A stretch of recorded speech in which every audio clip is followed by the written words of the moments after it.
तर आईची जात मुलांना लागली तर मोठा घोळ होईल असं बच्चू कडू म्हणाले। मनोज जरांगे पाटील यांच्या मागणीवर बच्चू कडू यांनी ही प्रतिक्रिया दिली।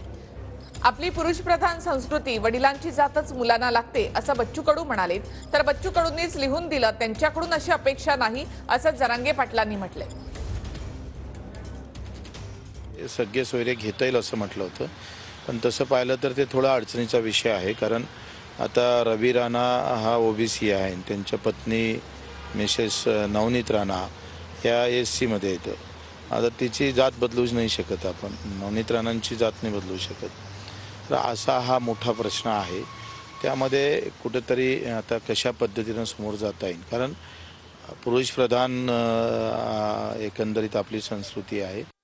दादा, बच्चू कडू असं म्हणाले की सगळे सोयरे हा अडचणीचा विषय आहे, आपली संस्कृती पुरुषप्रधान आहे, त्यामुळे वडिलांची जात मुलांना लागते, आईची जात मुलांना लागत नाही आणि हा मोठा घोळ आहे आणि हे जर वाढलं तर संपूर्ण जातच संपून जाईल।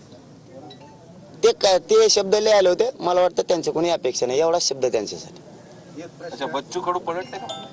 नाही, असं बी नाही म्हणणार, त्यांच्याकडून आम्हाला नाही ही अपेक्षा, लिहायला तेच होतं।